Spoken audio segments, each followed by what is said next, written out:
Viewers, আপনারা যে যেখান থেকে দেখছেন সবাইকে শুভেচ্ছা অভিনন্দন। ভিউয়ার্স, আমি আজকে আপনাদেরকে নিয়ে এসেছি ইতালির প্রাণকেন্দ্র রোমের পিয়াজ্জা ভেনিসিয়ার মুঘল সম্রাট আমলের স্থাপনা। সে দার্শনিক মুঘল সম্রাট আমলের সেই দার্শনিক স্থান পিয়াজ্জা ভেনিসিয়া। আমি আপনাদেরকে এই পিয়াজ্জা ভেনিসিয়ার দার্শনিক স্থানগুলো ঘুরে দেখাবো। আশা করি সাথেই থাকবেন, ভালো থাকবেন। ভিউয়ার্স, আরেকটা কথা বলে রাখি, আপনারা আমার এই ভিডিওটা, আমার চ্যানেলটাকে সাবস্ক্রাইব করবেন, লাইক দিবেন, শেয়ার দিয়ে পাশে থাকবেন। আপনাদের ভালোবাসা পেলে, আপনাদের সহযোগিতা পেলে আমি ইতালির বিভিন্ন শহরগুলো ঘুরে ঘুরে আপনাদের জন্য ভিডিও করতে সাহস পাব এবং ভালো লাগবে। আপনাদেরকে সুন্দর ইতালির সুন্দর স্থাপনাগুলো ভিডিও করে আপনাদের মাঝে তুলে ধরার মনোবল তৈরি হবে। অতএব আশা করি আপনারা আমাদেরকে সাবস্ক্রাইব করে পাশে থাকবেন এবং সাহায্য পাবেন।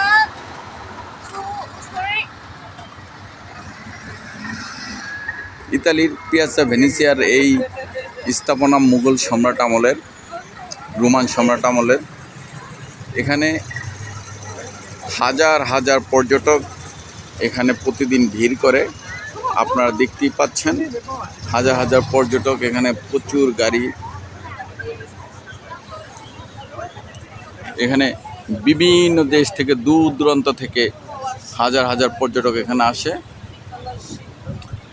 এখানে ইউরোপের বিভিন্ন দেশ থেকে এখানে পর্যটক ভিড় করে এই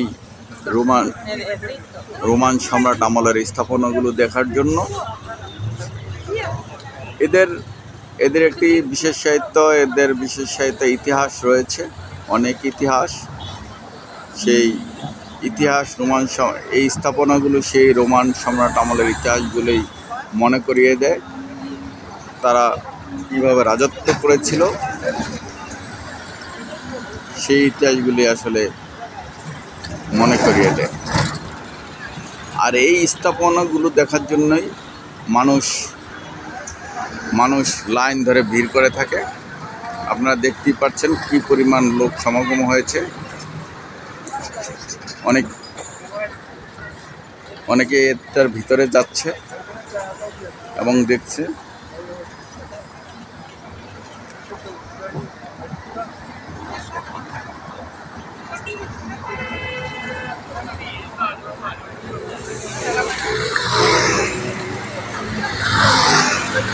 তারা রোমান সম্রাট আমলে যে বেশিরভাগ ঘোড়া ব্যবহার করা হতো, সেই ঘোড়ার নির্দেশনাগুলোই এখানে স্মৃতি হিসেবে রেখে গেছে, ফুটিয়ে তুলছে।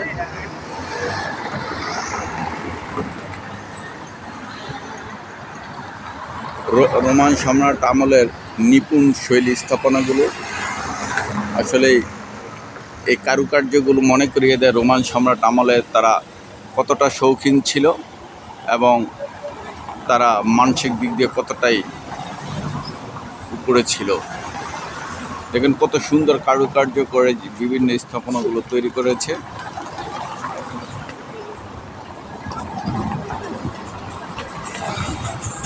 এগুলো কয়েকশো বছর পুরনো স্থাপনা।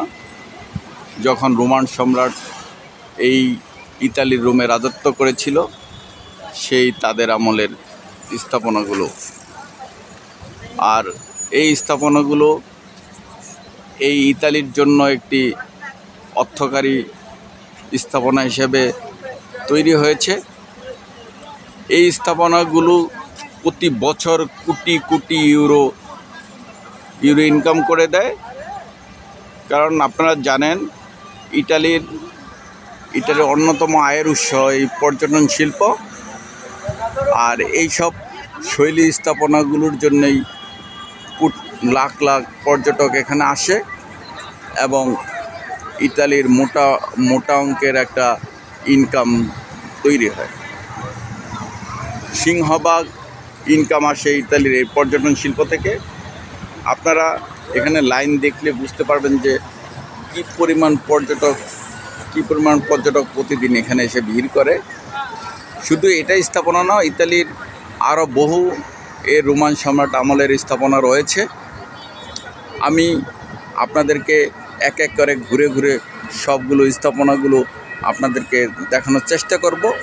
আপনারা সাবস্ক্রাইব করবেন আমার চ্যানেলটাকে। সাবস্ক্রাইব করলেই, লাইক দিয়ে পাশে থাকলে আপনারা ইতালির সম্পূর্ণ স্থাপনাগুলো আপনারা দেখতে পারবেন।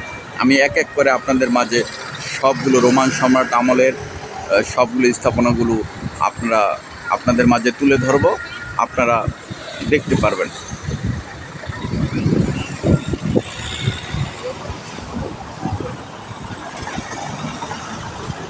আসলে আমি একটু সময় পেলেই এই এখানে ছুটে আসি। শুধু এটা না, প্রত্যেকটা জিনিস আমার এগুলো কয়েকবার ঘোরা হয়েছে। আমরা একটু ছুটি পেলেই, আমরা আসলে ব্যস্ততার মাঝে থাকি, শত ব্যস্ততার মাঝে থাকলে যখনই একটু ফ্রি হই তখনই বন্ধুবান্ধব নিয়ে এখানে ছুটে চলে আসি। এখানে আমার আরও অনেক বন্ধুবান্ধব এসেছে, তারা ওইদিকে গেছে।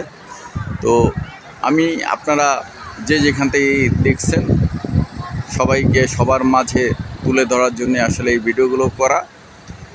আপনারা আমাকে উৎসাহ দিলে, সাবস্ক্রাইব করে পাশে থাকলে আমি আপনাদেরকে ইতালির যে স্থাপনাগুলো হচ্ছে, সুন্দর সুন্দর যে স্থাপনা, রোমান সম্রাট আমলের যে স্থাপনাগুলো সম্পূর্ণ আমি আপনাদেরকে দেখানোর ব্যবস্থা করব।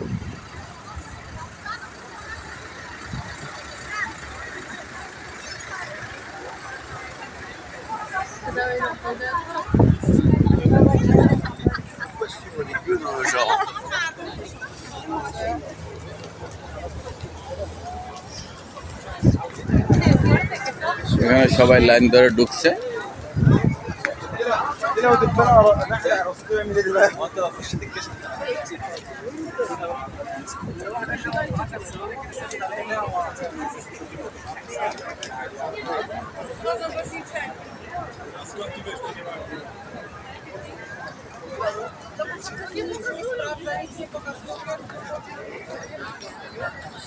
কি ধরনের পর্যটক দেখেন।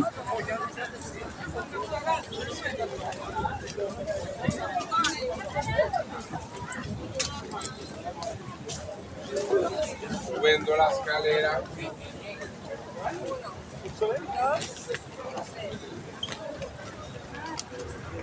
আমরা ভিতরে ঢুকলাম, আমরা সিঁড়ি বেয়ে উপরে উঠতেছি।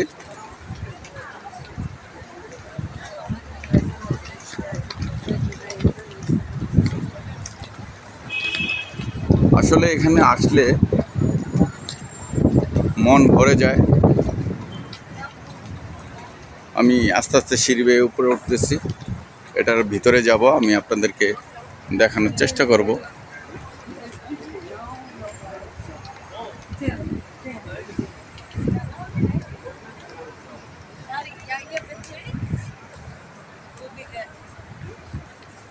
সবাই ছবি তুলতে ব্যস্ত, কেউ ভিডিও করে ছবি তুলতেছে।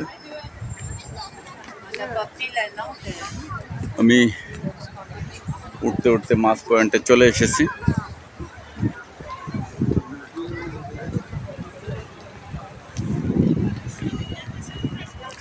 সবাই সিঁড়ি বেয়ে উপরে উঠতেছে।